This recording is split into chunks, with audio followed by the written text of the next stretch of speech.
नमस्कार, VTV India देख रहे सभी दर्शकों का बहुत बहुत स्वागत एवं आभार। मैं हूं आपका दोस्त और इस कार्यक्रम का होस्ट शिबू खान। हम मौजूद हैं उत्तर प्रदेश के फतेहपुर जनपद में। जैसा कि आप सभी जानते हैं कि प्रयागराज में महाकुंभ 2025 जोरों से चल रहा है। महाकुंभ 13 जनवरी से शुरू हुआ, जो लगातार जारी है और 45वें दिन यानी 26 फरवरी महाशिवरात्रि में इसका समापन होना है।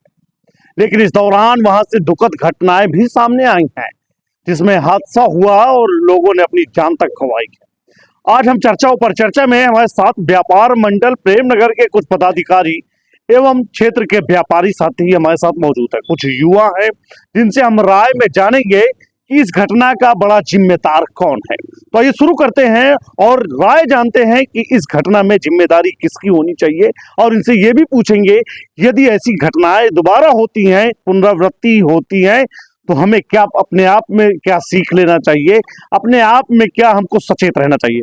जी सर, सबसे पहले अपना नाम। संतोष द्विवेदी, प्रेमनगर। जैसा कि आपको मालूम है कि अभी बीते दिन प्रयागराज महाकुंभ में एक बड़ी घटना हुई है। कुछ लोगों ने अपने परिजनों को खोया है, हादसा हुआ है, घटना घटित हुई है। तो क्या लगता है इसमें फेलियर किसका आप मानते हैं? सरकार को ये चाहिए कि वीवीआईपी व्यवस्था समाप्त करे। सबसे बड़ी समस्या यही आ जाती है। तो ये बताइए कि ये क्या वीआईपी कल्चर जो चल रहा है, इससे कहीं ना कहीं हानि? हाँ, हानि हुई है। इसी से तमाम संगम में स्नान करने वाले हताहत हुए। बहुत दुखद घटना है। क्योंकि आप पेशे से एक डॉक्टर हैं, एक जिम्मेदार हैं, नागरिक तो है ही है, भारत के जिम्मेदार नागरिक। ऐसे में ये सवाल बड़ा बनता है कि आपको क्या होना चाहिए, क्या ऐसे बदलाव होने चाहिए ताकि भविष्य में ऐसी घटनाओं की पुनरावृत्ति ना हो। जी हाँ, थोड़ा सा ये सब वीवीआईपी जब तक बंद नहीं होंगे तब तक इस तरह की घटनाएं भी पुनरावृत्ति होने की संभावना है। तो ये थे डॉक्टर संतोष द्विवेदी, जिन्होंने बताया कि वीवीआईपी कल्चर ने ही बहुत कुछ हमको परेशान किया है, बहुत घटनाएं हुई हैं। हमारे साथ युवा प्रधान साथी मौजूद हैं, हम इनसे भी जानेंगे कि इस घटना का आखिरकार बड़ा दोषी कौन। जी, अपना परिचय। जी, मेरा नाम नेत्रपाल सिंह है, मैं प्रधान अलीपुर हूँ। जी, जिस समय ये घटना हुई हम लोग वहीं थे, उसी भगदड़ में हम लोग थे। जब हम लोग जा रहे थे तो भीड़ तो बहुत थी, अब उसको बता नहीं सकते। और यानी आप बतौर वहाँ प्रत्यक्षदर्शी थे? जी, हम वहाँ प्रत्यक्ष थे। तो जब वहाँ पे पुलिस प्रशासन, जहाँ प्रशासन की बात है, प्रशासन वहाँ के लोगों को जो सो रहे थे, वहाँ के लोगों को बता रहे थे, जगा रहे थे, माइक से अनाउंस भी कर रहे थे कि उठिए, जाइए गंगा नहाइए जाके, यहाँ सोने से कोई मतलब नहीं है। लेकिन फिर भी कुछ लोग उठे, कुछ लोग वही सोते रहे। और जहाँ तक मुझे लग रहा है कि वहाँ तक पुलिस भीड़ में पहुँच नहीं पाई। जो लोग सो रहे थे, अचानक से भीड़ इतनी ज़्यादा बढ़ गई कि वो अनकंट्रोल हो गई। और भीड़ अपने आप में इतनी ज्यादा हो गई कि वहां पर लोग एक दूसरे को ना देख के जो मिलता गया कचरते खौनते निकलते गए। एक लाइन में एक सवाल, जी, इस घटना का दोषी कौन? दोषी मुझे लग रहा तादाद से ज्यादा भीड़ हो गई। जो सरकार का अनुमान था उससे कहीं दुगनी चौगुनी भीड़ हो गई।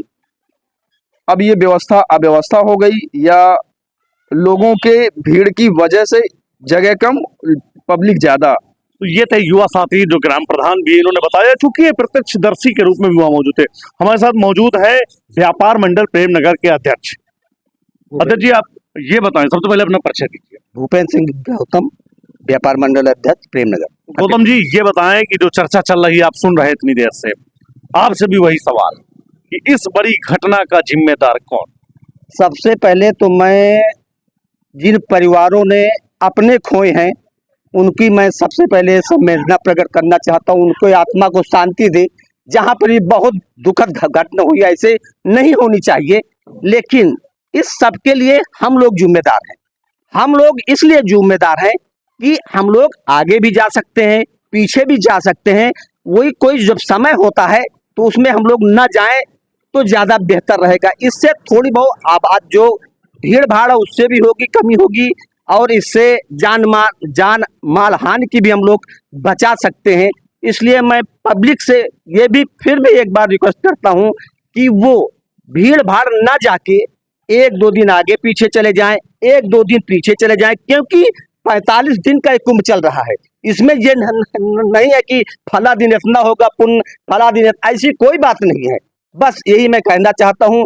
अब जिसमें नहीं, जो घटना हुई है, जो ये प्रचार हुआ है हाँ। 45 करोड़ लोगों के आने की, और इतने में ही सिर्फ 6, 7, 8, 10, 12, 13 करोड़ मान लीजिए, उसके अंदर ही इतनी घटनाएं हैं, तो 45 करोड़ का जो दिखाया जा रहा है, प्रचार प्रसार किया जा रहा है, क्या कहीं ना कहीं इस घटना में इस प्रचार का भी कहीं ना कहीं रोल हुआ है? हाँ, रोल का तो कुछ ना कुछ असर हुआ है, क्योंकि आदमी तादाद से ज्यादा आ गए ना। इतना अनुमान नहीं था, सरकार का अनुमान था, लेकिन कहीं हल्का फुल्का तो फेलियर हुआ है इसमें। अब फेलियर का मतलब ये हुआ कि अनुमान था 8,000 का आ रहे हैं और 12,000 आ रहे हैं। सीधी सी बात ये बताइए, क्या इस पर राजनीति होना वाजिब है या नहीं नहीं, इसमें मतलब जो है वो नहीं होना चाहिए राज्य। ये थे व्यापार मंडल के अध्यक्ष, जिन्होंने बताया कि पूरी तरीके कहीं ना कहीं कुछ न कुछ फेलियर हुआ है। जी सर, अपना नाम? उमेश कुमार से। उमेश जी, ये बताइए, जैसे आपने सुना देखा, अब इसमें एक बहस, एक लाइन और जुड़ गई। शंकराचार्य कहे जाने वाले स्वामी अभिमुक्तेश्वरानंद जी ने सरकार से यानी योगी आदित्यनाथ से इस्तीफा मांग लिया। आपके हिसाब से कितना वाजिब है ये? नहीं, ये तो गलत है भाई। उनकी योगी आदित्यनाथ या सरकार की इसमें क्या है, जब पब्लिक इतनी ज्यादा हो गई तो उसमें हमारा प्रशासन भी पूरा सहयोग किया है, लेकिन पब्लिक ज्यादा होने के कारण ये सब हादसाएं हो गए। इसमें सरकार का और योगी तो घटना का जिम्मेदार आपके नजरिए से कौन है? में घटना तो ये एक सहयोग है। हादसा तो कहीं भी किसी के साथ भी हो सकता है, कभी हो जब सकता है। सहयोग है तो फिर मुआवजा किस बात के लिए दिया जा रहा है? अब मुआवजा तो मान लीजिए सरकार अब अपनी उनकी परिस्थिति देख के या संवेदना ठीक। सरकार का। तो आपने सुना कि किस तरीके से बताया गया कि एक संवेदना के तहत सरकार द्वारा मुआवजा की राशि वगैरह दी है। जी, अपना नाम? हमारा नाम ज्ञानेंद्र प्रताप सिंह। ज्ञानंद जी, आप युवा हैं, हाँ, नवयुवक हैं, युवा हैं, धार्मिक प्रवृत्ति से भी जुड़े हुए हैं। क्या लगता है कि जो ऐसे आयोजन हो रहे हैं, इतना प्रचार प्रसार हो रहा है, कहीं ना कहीं सिस्टम में कुछ ना कुछ फेलियर या प्रशासन का कहीं ना कहीं माइनस पॉइंट समझ में आया है आपके हिसाब से? नहीं, इसमें प्रशासन का माइनस पॉइंट नहीं है। सरकार ने अपनी पूरी तरीके से जो जो सुविधा हो सकी पूरे खर्चे के साथ और व्यवस्था की। कहीं ना कहीं दिक्कत हुई, पब्लिक ने प्रशासन की बात ना सुनी, और जिधर से बैरिकेड था ज़बरदस्ती की गई। हमने देखा भी है वीडियो कि बैरिकेड में जनता कितना उत्पात मचा रही है। इसमें एक पुलिसकर्मी, 2-4 पुलिसकर्मी क्या कहाँ से रोक लगा सकते हैं? और प्रशासन ने अपनी पूरी सख्ती से और पूरे जो तन मन से पूरी मतलब व्यवस्था की। इस घटना से आम आदमी को, श्रद्धालुओं को क्या सीख मिली है या क्या सीख लेनी चाहिए? हमको इससे यही सीख मिल रही है कि अभी ये जब भीड़ का माहौल है तो 2 दिन आगे पीछे करके हमको वहाँ गंगा स्नान के लिए जाना चाहिए। पुण्य तो हमको इस 45 दिन में किसी भी दिन स्नान करने से मिल जाएगा। तो आपने सुना कि इस युवा बच्चे ने बताया कि पुण्य तो किसी दिन में मिल जाएगा। जी, अपना नाम बताइए? उमेश कुमार अग्रहरी। घटना को आप किस नजरिए से देखते हैं? भीड़ का संगम में ही स्नान करना लोगों का जो उद्देश्य बन गया कि नहीं, हम संगम में ही स्नान करना चाहते हैं। गंगा के में कहीं भी किया जा सकता था। लोगों का एक ये उद्देश्य था कि नहीं, हम संगम में स्नान करेंगे, इसलिए वहाँ ज़्यादा भीड़ इकट्ठा हुई, उसी का ये रीजन बना। घटना घटित होने के बाद मुख्यमंत्री या उत्तर प्रदेश शासन का निर्देश आया कि जो जहां भी है, जिस स्थान पे हो वहां पे स्नान कर ले। ये रूल्स या ये मैसेज पहले भी तो आ जाना चाहिए।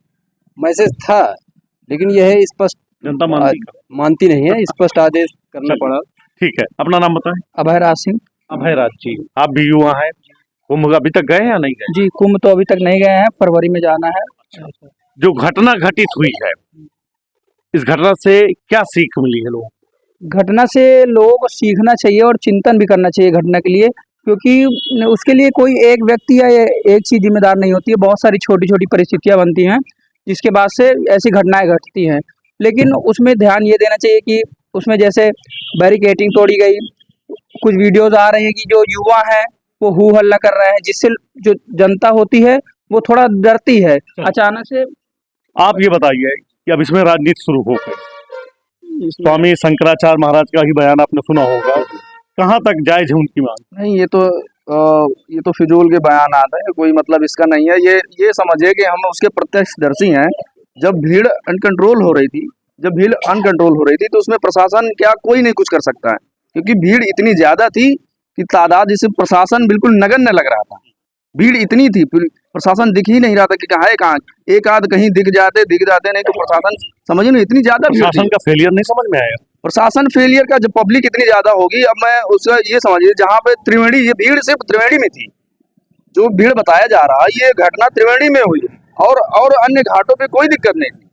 अन्य हमारे साथी थे, अन्य घाटों पे गए। भविष्य में ऐसी घटनाओं की पुनरावृत्ति न हो, इसके लिए क्या सुझाव है, क्या होना चाहिए, क्या बदलाव करना चाहिए? सरकार को थोड़ी व्यवस्था और अच्छी करनी चाहिए, और जहाँ पे बैरिकेटिंग लगी है तो उसको लगी ही बरकरार रखनी चाहिए। पब्लिक वहां से जो फांद के जा रही थी, हम लोग देख रहे थे, पुलिस रोक रही थी पब्लिक को कि त्रिवेणी में ना जाए। और से बहुत से घाट है वहां जाके नहा जाके, वो पता नहीं पब्लिक को क्या हो गया, बस वहाँ जाना है तो सिर्फ त्रिवेणी में ही जाना है जहाँ पर चलिए। संगम है। अब आप ये बताइए कि तमाम तरीके से लोगों के मुंह से भी बयान आ रहे हैं, वीडियोस भी आ रहे हैं, लोग कह रहे हैं कि ऐसे आयोजनों को सेना के हैंडओवर कर देना चाहिए। क्या राय है आपकी? नहीं नहीं, सेना की कोई आवश्यकता नहीं, सेना की यहाँ का आवश्यकता, वो तो बस वो सहयोग था, ये तो किसी की चली आ रही। सेना तो जहाँ है वहाँ उससे कोई लेना देना नहीं है, हैं? आप ये बताइए, भविष्य में ऐसी पुनरावृत्ति न हो, इसके लिए सरकार को या आयोजकों को, मेला प्राधिकरण को ऐसे क्या प्लान बनाने चाहिए ताकि ऐसी भविष्य में वीआईपी कल्चर बिल्कुल बंद कर देना चाहिए और अच्छी व्यवस्था करनी चाहिए। आपके नजरिए से क्या होना चाहिए ताकि भविष्य में ऐसी घटनाएं न हो? इसलिए डॉक्टर साहब ने हमें जो वीआईपी व्यवस्था है वो वीआईपी व्यवस्था मेले में हमें वैसी नहीं होनी चाहिए। वीआईपी व्यवस्था जो है, आपका क्या मानना है? वीआईपी व्यवस्था तो कुछ ना कुछ जिम्मेदार होते ही, कम से कम उनका हल्का हो जाए तो आराम आदमी जो हमारा फोर्स बढ़ जाता है वो थोड़ा ही इधर लग जाए तो ज्यादा अच्छा रहेगा। आपका क्या मानना है? हमें ये लगता है कि मीडिया में जो ज़्यादा ये बढ़ा चढ़ा करके संख्या बल, तो उसका कहीं ना कहीं असर पड़ा है कि मतलब इतने करोड़ लोग आ रहे हैं। भविष्य में ऐसी चीजें न हो, इसके लिए क्या प्लान होना चाहिए? सावधानी होनी चाहिए। आपके नजरिए से? नजरिया ठीक है। एक आपने प्रश्न पूछा था वो शंकराचार्य जी के बारे में, तो शंकराचार्य जी का बयान जब भी देखिए आप, वो धर्म से प्रेरित नहीं होता, राजनीति से प्रेरित होता है हमेशा। तो शंकराचार्य जी के बयान को ज्यादा सीरियस नहीं लेना चाहिए, मेरा ये मानना पुनरावृत्ति है। न हो, इसके लिए क्या प्लान? पुनरावृत्ति तो नहीं होगी ऐसे।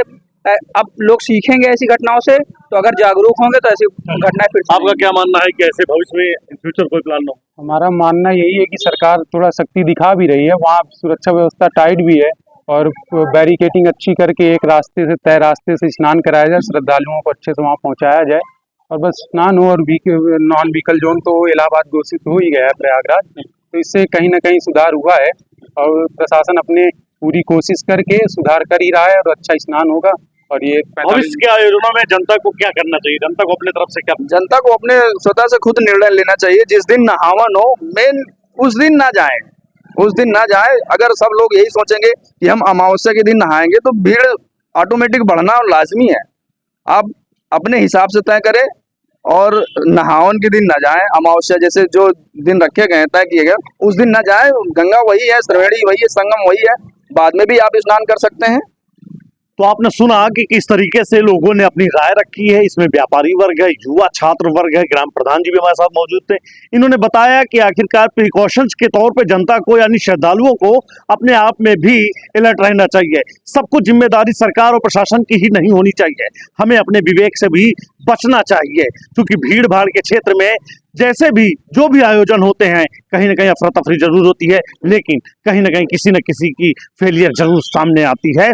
ऐसे में सरकार को, प्रशासन को चाहिए कि एक सख्त रूप से नया प्लान तय करना चाहिए ताकि भविष्य में ऐसी पुनरावृत्ति न हो। और श्रद्धालुओं को भी चाहिए कि उनको समय देखते हुए सिर्फ ये ना प्लान होना चाहिए कि हमको त्रिवेणी में ही स्नान करना है। अपने नियर बाई के घाटों में गंगा, जमुना, सरस्वती, देश हमारे, इनको आस्थाओं का देश कहा गया है। हमको चाहिए किसी घाट पर भी अपने स्नान करके वही पुण्य का लाभ लिया जा सकता है। कैमरा पर्सन प्रदीप कुमार के साथ शिबू खान, वीटीवी इंडिया, फतेहपुर।